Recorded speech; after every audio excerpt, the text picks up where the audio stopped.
오늘 이 저녁 우리에게 주실 하나님 말씀은 마태복음 18장 5절부터 10절입니다. 마태복음 18장 5절부터 10절까지 제가 가진 성경은 신약성경 29쪽입니다. 18장 5절부터 10절까지 화면을 보시고 함께 교독하겠습니다. 또 누구든지 내 이름으로 이런 어린아이 하나를 영접하면 곧 나를 영접함이니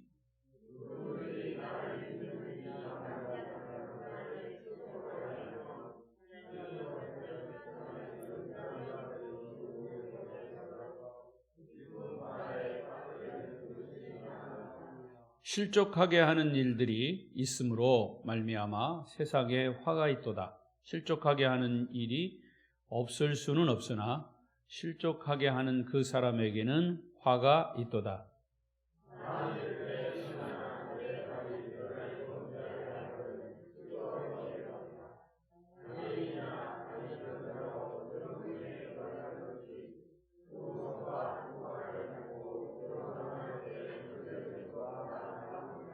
만일 내 눈이 너를 범죄하게 하거든 빼어내버리라. 한 눈으로 영생에 들어가는 것이 두 눈을 가지고 지옥불에 던져지는 것보다 나으니라. 하나도 업신여기지 말라. 너희에게 말하노니 그들의 천사들이 하늘에서 하늘에 계신 내 아버지의 얼굴을 항상 배옵느니라. 아멘. 10절까지 봤습니다. 오늘 주시는 말씀이 여러분에게 큰 은혜가 되시길 바랍니다. 오늘도 이 저녁에 예배 자리에 나오신 여러분을 축복합니다. 우리 서로 격려하십시다. 저녁에 만나서 반갑습니다. 잘 오셨습니다. 은혜 많이 받으세요. 감고사축 감사합니다. 고맙습니다. 사랑합니다. 축복합니다. 오늘도 이 예배가 하나님 기뻐하시는 예배가 된다고 저희들은 확실히 믿습니다. 아멘. 예배는 하나님과 우리와의 만남입니다. 영적인 만남, 말씀으로 만나고 기도로 만나고 찬양으로 만나고 그래서 하나님이 이 예배를 통해서 우리에게 주시는 그 말씀을 또 가지고 우리가 세상에 나가서 승리하며 사는 것이죠. 그래서 오늘 예배 자리에 나오신 여러분을 축복하고 말씀에 큰 은혜가 있으시길 바랍니다. 또 영상으로 비대면으로 예배하시는 분들 있으면 말씀에 집중하시고 그 말씀 가운데 주시는 은혜가 그 가운데도 임하시길 바랍니다. 주일 저녁과 수요일에는 마태복음을 계속해서 전하고 있습니다. 오늘 말씀의 주제는 남을 실족시키지 말라. 시작. 네. 남은 누굽니까? 나 아닌 다른 사람이 모두가 남입니다. 집에서는 부부 사이에도 남편 아닌 아내도 남이 될 수 있습니다. 그래서 부모나 자식 간이나 주위의 친척이나 친구들이나 또 다른 교회 안에서의 성도들은 남을 실족시키지 말라는 말씀이죠. 지난주 수요일 날 말씀과 이제 이어지는 건데요. 오늘 본문 6절 말씀을 보십시다. 6절 시작. 누구든지 나를 믿는 이 작은 자 중 하나를 실족하게 하면 차라리 연자 맷돌이 그 목에 달려서 깊은 바다에 빠뜨려지는 것이 나으니라. 지극히 작은 자 하나라도 남을 실족시키지 말라. 다른 말로 말하면 남을 죄짓게 하지 말라는 뜻입니다. 이건 주님이 말씀이시오. 주님의 말씀입니다. 저는 이 말씀을 이제 묵상할 때마다 잠시 생각을 멈추고 이제 묵상을 합니다. 기도를 해요. 주님, 남을 실족하게 하는 사람이 목사인 제가 아닙니까? 그리고 회개를 합니다. 이 목사가요, 목회하면서 본의 아니게 교인들을 실족하게 하는 것은 아닌가? 제가 설교할 때 의도한 것은 아니지만 제 설교 말씀 때문에 마음에 상처를 받는 분들이 있다면 용서해 주십시오 라고 고백하기도 하고 회개하기도 합니다. 사실 목사가 개인을 찍어가지고 목사람 얘기를 하면서 정죄를 한다든가 그런 경우는 거의 없어요. 다른 사람은 몰라도 저는 그렇게 없다고 스스로 자부합니다만은 그럼에도 불구하고 본의 아니게 또 제 설교 때문에 실족하는 그런 사람이 있다면 제가 의도를 했던 의도를 하지 않았던 제 말씀을 통해서 실족을 했으니까 하나님 앞에서는 제가 잘못된 것이라고 회개를 하죠. 주님은 이 소자 하나를 실족하게 하면 연자 맷돌을 목에 걸고 깊은 바다에 빠지는 것이 낫다고 하셨습니다. 이 말씀이 정말 얼마나 무서운 말씀인지 몰라요. 자, 어떤 그리스도인이 있어요. 그는 예수님을 진실로 잘 믿고 순수한 사람입니다.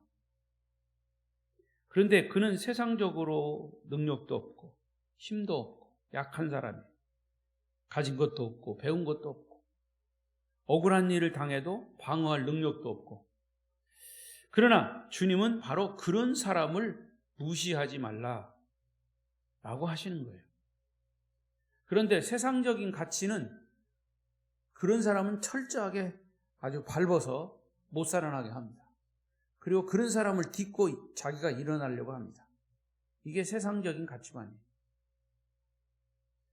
그러나 주님은 바로 그런 사람을 무시하지 말라, 실족하게 하지 말라, 그런 약한 자에게 상처를 주지 말고 그 사람도 하나님의 자녀고 세상에서는 힘이 없고 낮은 자리에 있을지 몰라도 오히려 그런 사람은 천국에서 큰 자다고 말씀하세요. 그런 사람을 실족시키지 말라는 것이죠. 연약한 사람, 다른 사람에게 외면당하는, 요즘으로 말하면 왕따 당하는 사람, 잊혀진 사람, 주님은 그런 사람들을 철저하게 기억하시고 찾으시고 보호하신다고 하셨습니다. 그러면 다른 사람을 실족하게 하는 죄가 어떤 죄일까요? 그것은 다른 사람으로 하여금 죄를 짓도록 유혹하거나 죄를 짓도록 동기를 부여하거나 죄를 짓도록 오히려 가르치는 그런 죄를 남을 실족하게 하는 죄라고 말씀하셨어요. 자, 여기서 우리가 놀라운 사실 한 가지는 죄라고 하는 것은요, 자기 스스로 짓는 법이 없어요. 우리 인간은 죄인이기 때문에 죄가 우리 속에 가득하게 있어요. 그렇지만 양심이라고 하는 것이 브레이크가 있어가지고 그 죄를 지려고 할 때 우리의 양심이 딱 브레이크를 걸어요. 그럼에도 불구하고 그 죄가 이제 동기가 부여돼요. 요즘은 인터넷이라든가 SNS 이게 발달이 돼가지고 아주 어린애들부터 어른들까지 이 인터넷을 통해서 죄를 동기가 부여되게 되는. 그러니까 사람을 통해서든지 어떤 기계를 통해서든지 주변 환경을 통해서든지 자기 스스로 죄를 짓진 않고 항상 죄를 짓도록 유혹을 받는다 그 말이에요. 죄는 반드시 다른 사람에게 유혹받아서 지게 되는 것이죠. 지금 말씀드린 대로 사람이든지 어떤 인터넷이라든지 다른 주변 환경을 통해서 죄의 그 동기가 유발되는 거죠. 그래서 저는 제가 경찰이라든가 형사는 아니지만 도둑을 이 경찰이 딱 잡으면 누구를 보냐면 누구와 공범을 했냐 이것을 본다고 해요. 또 큰 죄 같으면 그 배후에 누가 있었느냐 이런 걸 찾는다고 해요.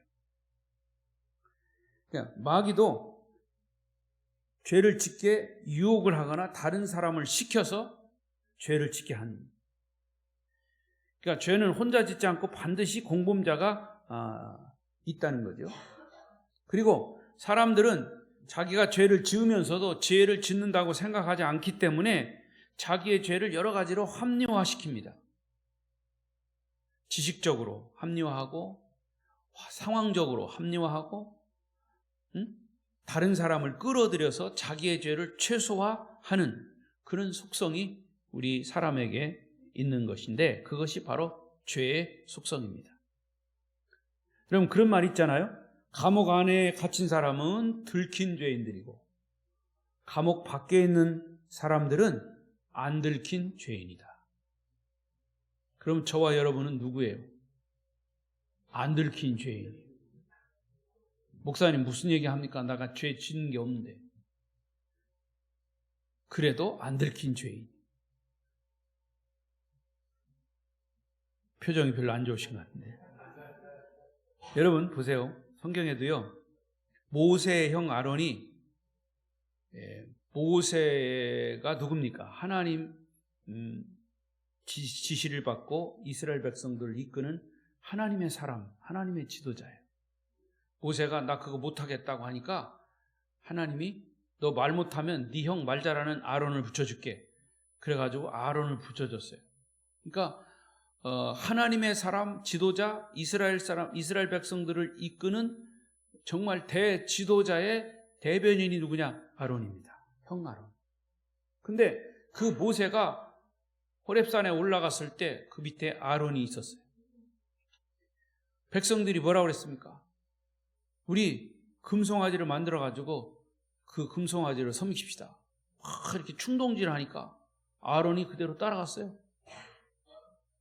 예? 모세의 이 지도자의 대변인이 하나님을 믿는 하나님의 지도자인 대변인이 그 짓을 한 거예요. 백성들이 막 충동질하니까 동기를 부여하니까 우쭐해가지고 지가 모세인 것 마냥 지가 지도자인 것 마냥 그래서 금붙이 다 걷어가지고 금송아지 만들어놓고 이게 우리의 신이다 막 그랬잖아요. 그게 사람의 죄성이라고 말해요. 여러분 다윗이 왜 간음을 했습니까? 옷을 벗고 목욕하는 우리아의 아내 바세바 때문이에요. 그것을 합리화시키자는 게 아니라 동기가 부여됐다고 말해요. 다윗이 죄에 짓게 동기가 부여된 거예요. 여러분 유대인들은요 가장 용서할 수 없는 죄가 뭐냐면 다른 사람이 죄를 짓도록 유혹하는 죄를 가장 나쁜 죄라고 생각하고 있어요. 일반적으로 세상에서는 죄 지은 장본인을 큰 죄인이라고 하지만 성경은 죄를 짓게 만든 다른 사람을 실족해 하는 죄가 더 큰 죄이기 때문에 더 큰 심판을 받는다고 말씀하신 거예요. 오늘 본문의 말씀이 그것이 본 주제입니다. 여러분 요즘은요 돈 많은 사람들도요 자기들이 죄를 직접 짓지 않습니다. 아랫사람에게 돈을 주고 죄를 짓도록 만들어요. 요즘 뉴스에 보면 온통 그런 사건들만 있어요. 대통령 되겠다고 하는 사람들이 그런 죄를 짓고 있어요. 밑에 사람에게 죄를 짓도록 만들어 놓고 자기는 싹 빠지고 밑에 사람에게 죄를 떠넘기고 있어요. 아주 나쁜 죄예요. 국민들이 정신 차리지 않으면 그런 술수에 다 넘어가요. 안 넘어가려면 제가 이런 얘기 하면 또 뭐 잡혀갈지 모르지만 투표 똑바로 해야 돼요. 선거로.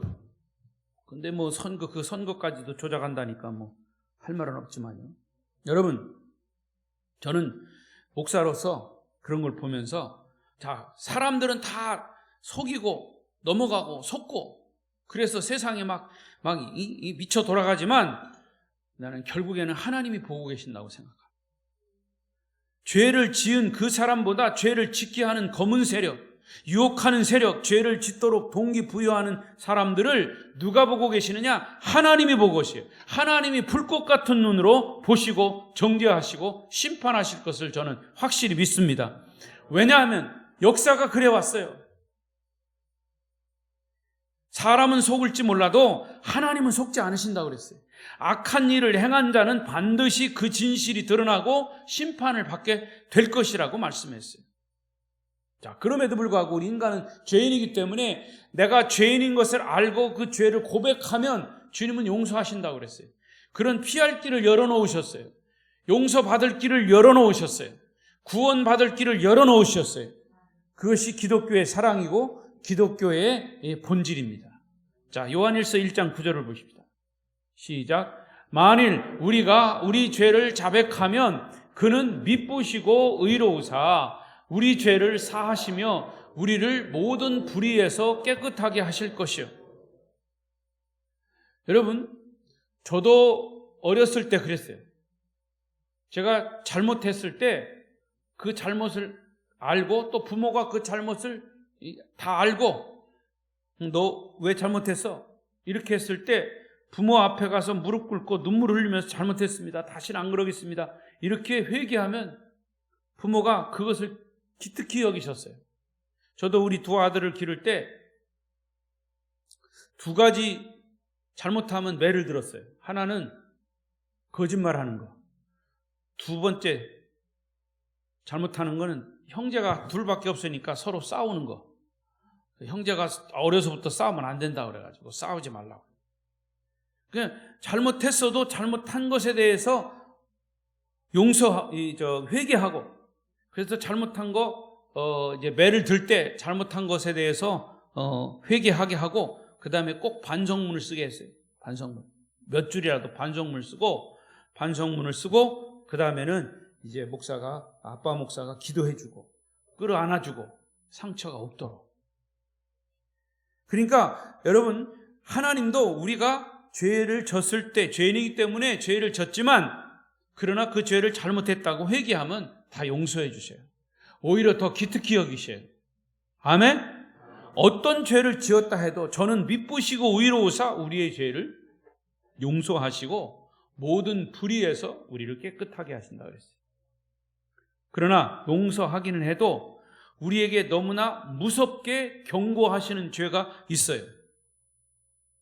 그것은 앞에서 말씀드린 대로 다른 사람에게 죄를 짓게 하는 죄, 남을 실족시키는 죄, 남에게 죄를 짓게 만드는, 동기를 부여하는 그런 죄에 대해서 주님은 세 가지의 무서운 경고를 하고 계십니다. 자, 보십시다. 6절입니다. 6절. 어떤 첫 번째 경고는 오늘 6절. 시작. 누구든지 나를 믿는 이 작은 자 중 하나를 실족하게 하면 차라리 연자맷돌이 그 목에 달려서 깊은 바다에 빠뜨려지는 것이 나으니라. 여러분, 이것이 굉장히 무서운 얘기예요. 연자맷돌 여러분 아시죠? 일단은 옛날에 엄마들이 집에 콩으로 이제 비지나 두부를 만들어 먹을 때 쓰는 작은 맷돌이 있어요. 저도 그거 많이 갈아봤어요, 엄마 옆에서. 근데 그런 맷돌이 아니고 이것은 뭐예요? 소나 당나귀가 크게 원을 그리면서 끌던 아주 큰 맷돌이에요. 그거는 남자 20명이 들어도 들 수 없는 그 큰 맷돌이에요. 그런데 여기 남을 실족시키면 그런 연자 맷돌을 목에다 걸고 빠져라 이거. 빠져라. 그러면 나올 수 있을까 없을까? 못 나오죠. 근데 젊은 사람들은 나온다고 그래요. 목사님 그거 빨리 끊고 나오죠 그러죠. 뭘로 잡아맸는지 끊지 못하게 해놓겠죠. 여러분, 이 죄가 얼마나 심각하면 예수님이 이런 경고를 하셨을까? 남을 실족시키는 것이 얼마나 무서우면 이런 경고를 하셨냐고 말이에요. 두 번째로 7절 시작. 실족하게 하는 일들이 있음으로 말미암아 세상에 화가 있도다. 실족하게 하는 일이 없을 수는 없으나 실족하게 하는 그 사람에게는 화가 있도다. 실족하게 하는 일이 있다는 거예요, 없다는 거예요? 있다는 거죠. 실족하게 하는 것이 있지만 그래서는 안 된다는 거죠. 여러분, 왜 이 세상이 악해졌습니까? 실족하게 하는 죄들, 남을 죄짓게 만드는 일들이 많기 때문이죠. 어떤 책에 보니까 이런 고백을 했더라고요. 자기가 어렸을 때부터 장난기가 있어가지고 자동차 길에 이렇게 화살표 표시된 게 있잖아요. 오른쪽으로 가십시오. 그런데 그거를 살짝 바꿔놓고 왼쪽 길로 가십시오. 이렇게 만들어놨대요. 그 왜 오른쪽 길로 갔냐 그러면 오른쪽 길로 가야 좋은 길인데 반대 왼쪽 길로 가면 거기는 크게 사고를 당할 길이란 말이에요. 근데 이 사람은 화살표를 확 바꿔놓은 거예요. 그러니까 모르는 사람들은 그 화살표 방향 보고 갔다가 사고 나기도 하고 또 어렵게 힘들게 해서 다시 되돌아오기도 하고, 이 사람은 숨어서 그걸 본 거예요. 그게 재밌으니까. 그게 뭐냐요, 여러분? 그게 남을 실족해 하는 죄예요. 화살표만 바꿔놨는데 그 모르고 화살표를 보고 간 사람이 사고 나서 죽기도 하고 교통사고 나서. 이게 얼마나 남을 실족하게 하는 죄입니까? 그래서 그는 이제 어려서 그렇게 잘못한 것을 깨닫고 회개했다는 그런 웃지 못할 얘기죠. 여러분, 남을 실족하게 만드는 죄가 이 세상을 얼마나 복잡하게 만들고 악하게 만드는지 바로 우리가 깨달아야 한다고 말이죠. 세상에는 실족하게 하는 일이 없을 수는 없지만 실족하게 하는 그 사람에게는 뭐가 있다? 화가 있다. 누가 말씀하셨어요? 주님이 말씀하셨어요. 이 주님의 말씀을 우리가 가볍게 여기서는 안 되고요. 잠언서에 보면 이 죄를 짓게 하는 자, 실족하게 하는 그런 자들에게 화가 있다라고 하는 것을 여러 번 반복해서 말씀했어요. 잠언서에. 자, 세 번째는 8절 9절입니다. 8절 9절 시작. 만일 내 손이나 내 발이 너를 범죄하게 하거든 찍어 내 버리라. 장애인이나 다리 저는 자로 영생에 들어가는 것이 두 손과 두 발을 가지고 영원한 불에 던져지는 것보다 나으니라. 이 말씀도 굉장히 무서운 말씀이에요. 여러분, 우리가 같이 읽었지만 얼마나 무서운 경고인지요? 물론 이 말씀대로 반드시 죄 지으면 오른손 잘라버리라. 왼쪽 눈 이거 가지고 죄 지으면 왼쪽 눈 빼버려라. 예배 드릴 때 졸으면 어떻게 해라. 그런 얘기는 없어요. 다행히도. 예? 만약에 실제로 그렇게 한다면, 실제로 죄 지으면 잘라버리고 눈 빼버리고 막 이렇게 한다면 우리의 손과 발과 눈이 남아날 수가 없어. 그죠? 어떤 교회 안수 집사님이 아주 젊었을 때 도박을 좋아해요. 도박. 이렇게 한다는가? 도박.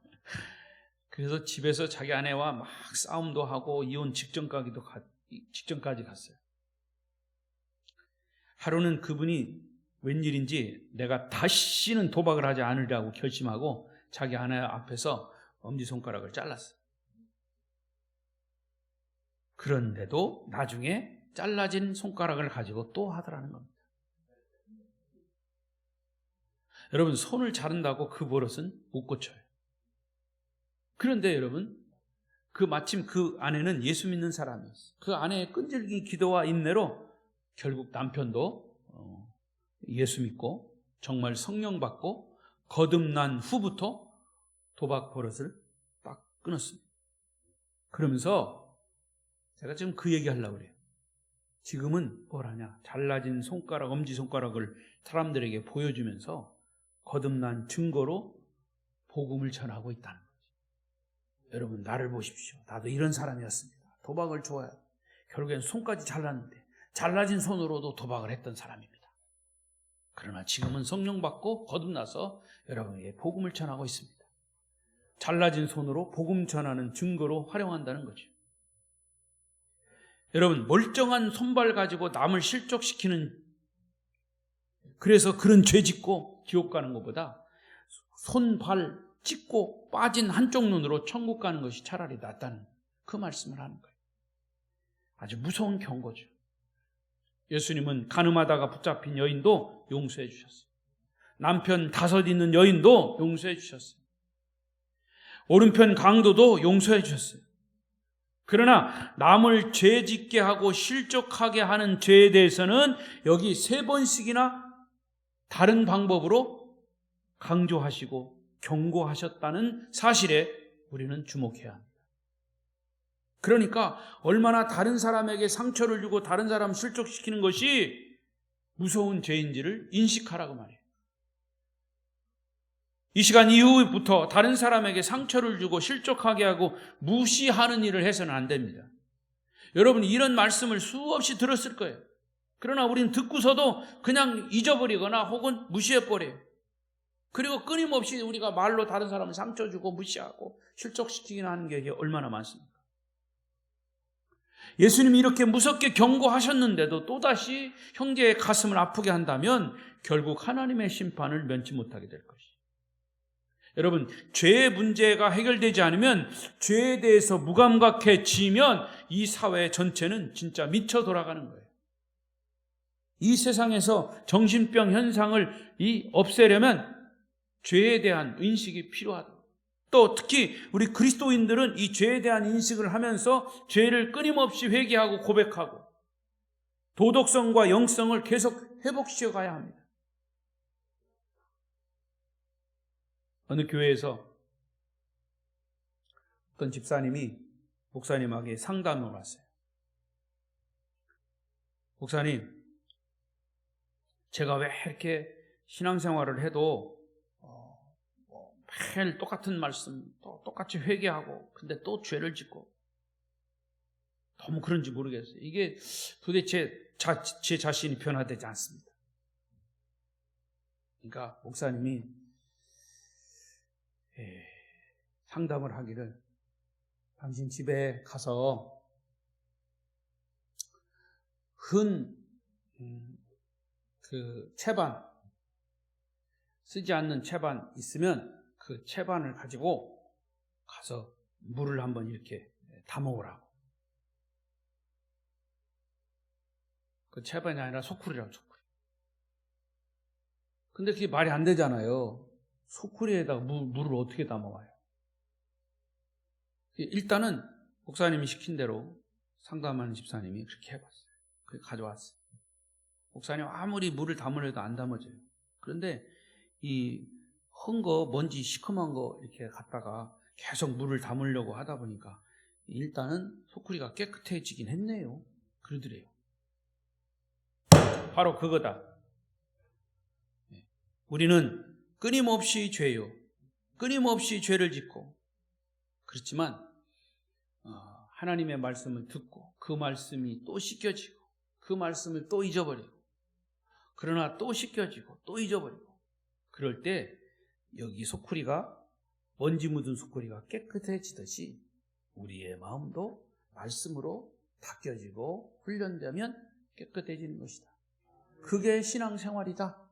이렇게 상담을 해 주시라는 겁니다. 여러분, 그렇습니다. 우리는 죄인이기 때문에 항상 이 죄에 대한 거부감, 또 죄에 대한 또 이렇게 부담감, 이런 것들이 있어요. 그러나 주님은 이미 우리의 죄에 대해서 구원의 길을 열어놓으시고, 또 그 구원의 길을 가기 위한 여러 가지 방법들, 이런 것들을 성경에 다 제시해놓고, 예수님은 정확하게 우리의 삶의 각가지의 그런 것들을 다, 여러분 제가 말씀드렸잖아요. 성경은요 뜬구름 잡는 얘기가 아니에요. 성경을 펼칠 때마다 우리의 삶에 구체적으로 일어나는 일들을 구체적으로 말씀하시고 어떻게 살아가야 하는 방법까지도 다 제시하셨어요. 그런데 사람들이 그걸 매일 듣는 거라, 매일 듣는 쌀밥에다가 된장찌개 먹는 게 맨날 지겨우니까 우리 외식이나 하자. 저 다강에 가서 돈 주고 외식하자. 이제 다강도요, 1번, 2번, 3번 가면요, 그 맛있는 음식도요, 맛없어요. 차라리 집에서 된장찌개 매일 먹는 게 더 맛있어. 그러니까 일상생활에 여러분도 이 코로나 오고서 그렇게 고백하셨죠? 주님, 일상생활이 얼마나 귀한지 깨닫게 해주셔서 감사합니다. 다시 일상생활로 돌아가게 해주십시오. 그러니까 신앙생활도요, 우리가 지루한 것 같지만 말씀 듣고 또 우리의 도덕성과 영성이 회복되고 말씀 듣고 예배드리고 같이 교제하고 이런 일상생활이 얼마나 하나님 앞에서 귀한고 우리가 행복한 건지 몰라요. 리차드 포스터라고 하는 사람이 쓴 이 돈, 섹스, 권력이라고 하는 책이 있어요. 오래전에 책을 사서 제 책꽂이에 있습니다. 거기에 보면 그리스도인들이 돈의 문제, 성의 문제, 섹스의 문제, 권력의 문제, 이것을 어떻게 다루어야 할 것인지, 어떤 그런 유혹에서 우리가 어떻게 이겨가야 할 건지를 세 가지 영역을 잘 다루고 있는 책이에요. 제가 그 책의 내용을 다 말할 수는 없지만 교회 공동체적으로도 이런 유혹을 받을 수 있다는 거죠. 개인적인 유혹은 도덕성을 흔들어 놓지만 교회 공동체적으로 유혹하는 세력은 우리의 신앙과 우리의 영성을 흔듭니다. 영적으로 깨어있지 않으면 얼마든지 어두운 세력에 우리가 점령당합니다. 사회적으로도 세상을 악하게 만드는 세력들이 있습니다. 요즘은 특히 성범죄 같은 거, 마약, 인신매매, 투기, 부정부패 등 여러 가지 것들이 사회 곳곳에서 속출하고 있어요. 그것도 사회의 지도층에서 버젓이 행하고 있어요. 또 지도층에서 행하고 있으니까 그것을 사람들이 다 배우고 있어요. 그대로 따라가요. 하지만 마지막에는 그런 죄악들이 다 드러나서 하나님의 심판대 앞에서 엄중하게 심판받게 될 것이라고 그 책의 결론은 말하고 있어요. 근데 그 책의 결론이 아니라 성경의 결론이기도 합니다. 요즘은 여러분도 보시듯이 나라의 최후의 보루인 이 대법원 같은 데서, 대법원은 뭐예요? 죄에 대한 판결을 내리는 데 아니에요. 최후의 판결을 내리는 데 아닙니까? 그런데 대법원의 재판관들도 믿을 수 없는 시대가 되어버렸어요. 여러분, 대법원의 표시가 뭡니까? 저울이 있죠, 저울. 저울이 양쪽에 딱 균형이 있게 하는 게 대법원의 표시예요. 뭐예요? 판결을 정당하게 하라는 거잖아요. 그것도 그 법관들은 그거 배웠을 거예요. 처음부터 끝까지 그거 배웠을 거예요. 근데 그렇게 하고 있습니까? 그렇게 하고 있지 않은 것 같아요. 그러니까 결국은 이 세상의 이 법관들, 재판관들도 믿을 수 없는 시대가 됐다고 말이에요. 결국에는 하나님께서 심판하시고 판단하실 것을 하나님께 맡길 수밖에 없는 거죠. 이 나라의 지도자들이 정말 국민을 두려워하지 않고 더욱이 하나님을 두려워하지 않으면 우리 이 나라의 역사, 세계 역사를 보듯이 결국은 역사가 심판하고 하나님이 심판할 것이죠. 오늘 말씀의 결론입니다. 10절입니다. 10절 시작. 삼가 이 작은 자 중에 하나도 업신여기지 말라. 너희에게 말하노니 그들의 천사들이 하늘에서 하늘에 계신 내 아버지의 얼굴을 항상 배옵느니라. 주님의 관심은 뭐냐? 사람들이 업신여기는 자에게 있습니다.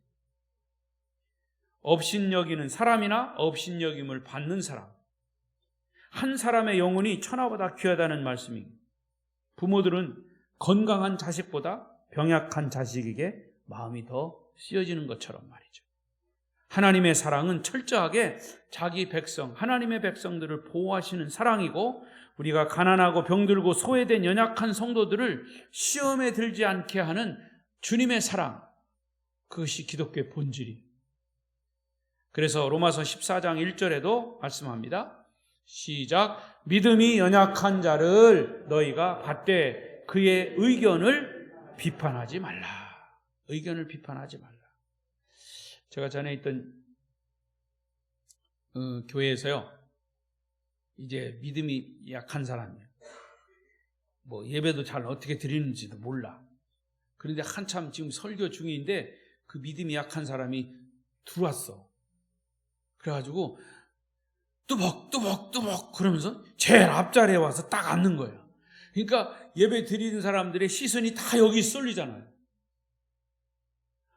얼마나 저도 설교하면서 긴장이 되는지요. 이게 벌써 확 흐트러지는 거예요. 이 이 집중이 흐트러지는 거예요. 그러니까 어떤 권사님인가요?